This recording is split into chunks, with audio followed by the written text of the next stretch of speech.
And so I have some tough questions for you on this one. All right. All right. AI-driven mass surveillance and flock cameras. And I don't know if you've been watching it in my reporting on this. Let's talk about Goodyear. So in 2024 in the budget committee, it came as a huge surprise when the city manager announced we already have flock cameras up in the community. And law enforcement wasn't coming to you to ask about, is this right or wrong? It was, we need more money for more cameras. They're known as flock cameras. That's the brand that typically everybody purchases. We have 16 of those. So this would be for 25 more of them. Now, I'm going to say this, and I say this in every interview. I am a huge proponent of law enforcement.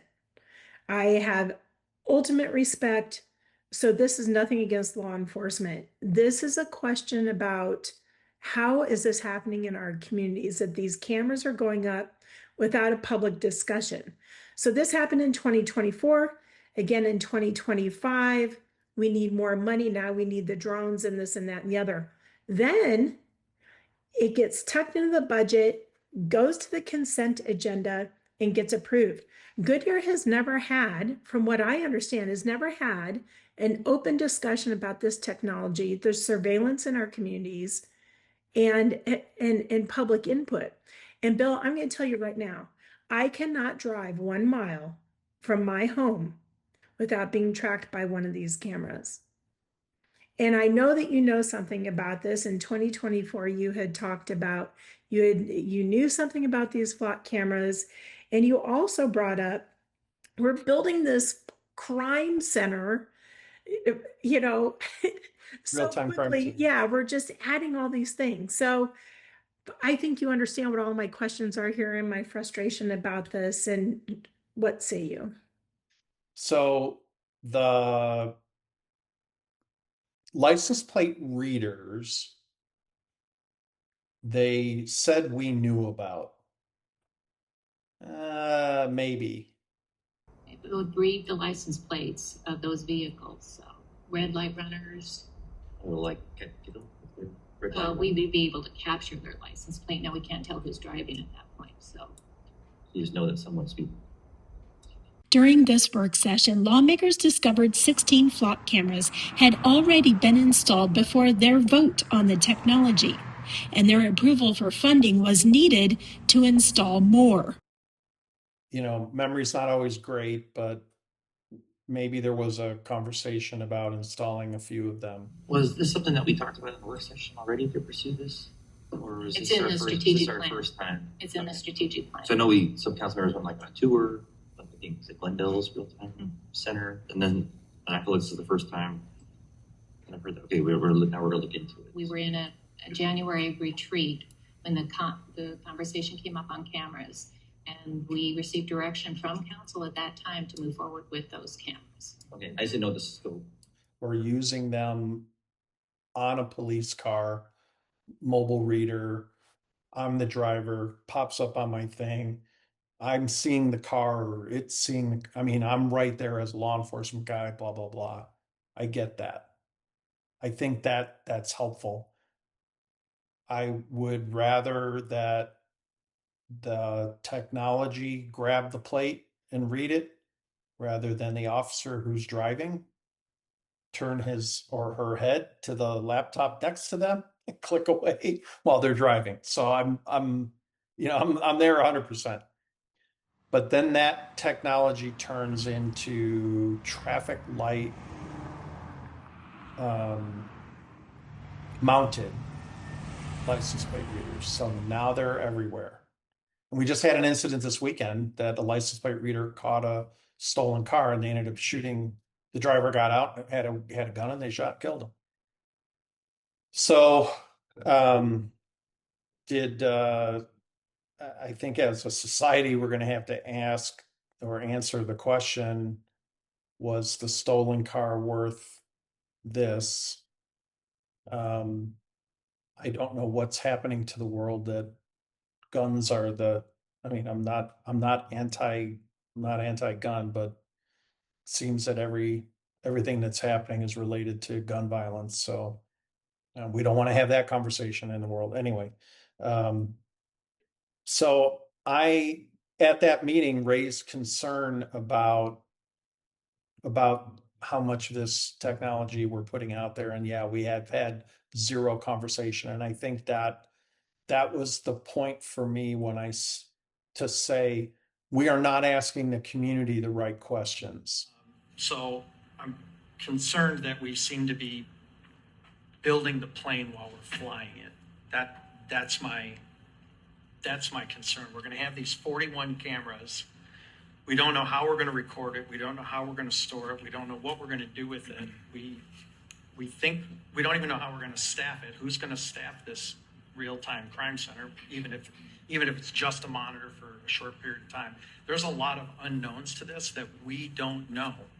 And I think that's my frustration with this. I love the idea. I love the idea of us planning this, but we're shooting and then we're going to aim. Or we're not even inviting them into the dialogue. That decision was made by the police chief at the time, without input from the community. And even if the lowest level of the community is the city council, you're the 7 representatives. That conversation never came to us. It was just made matter of factly. And I think that becomes the beginning of our fundamental problem. How far do we want to go with this? How much is this? And I don't know the answer to the question.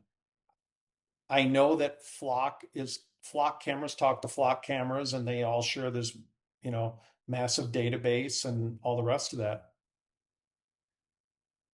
How much of that we don't know the proprietary piece of that. How much of that is being stored? Where's it at? What's going on? We have to find a way to assist our law enforcement officers in maintaining that law and order piece. And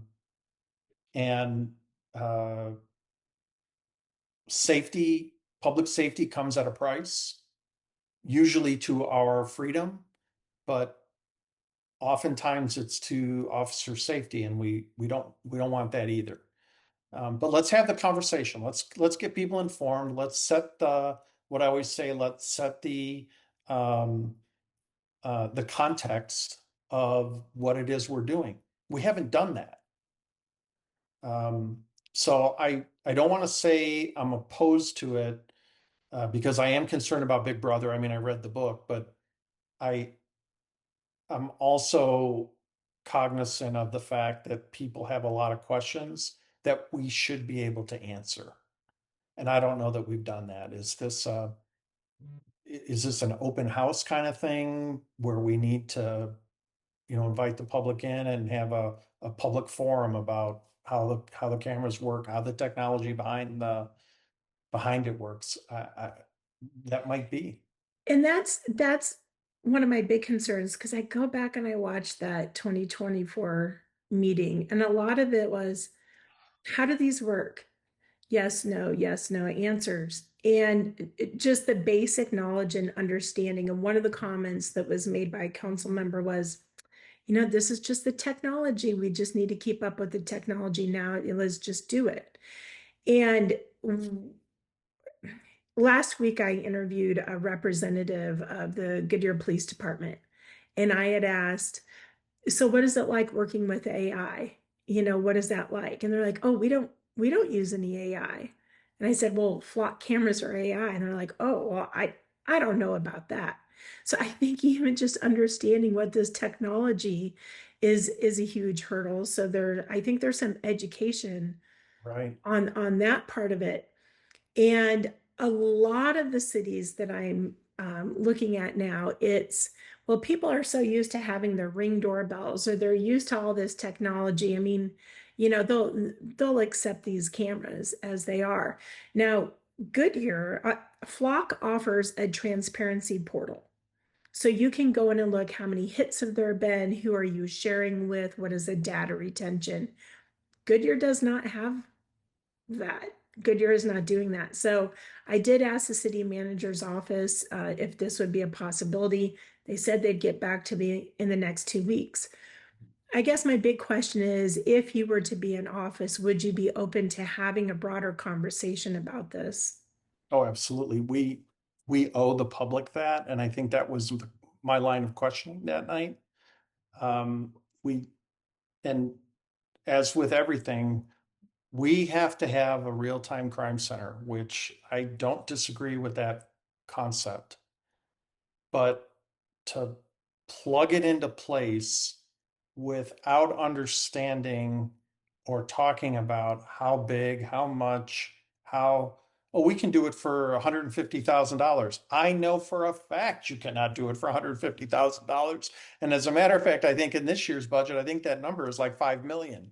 So the real numbers are closer to 20 million by the time you get done building it out and whatnot, and get the interface with the traffic cameras and all the rest of that. But um, as long as those are manned by human beings operating the cameras and going forward with that, um, then we've got a true law enforcement component there.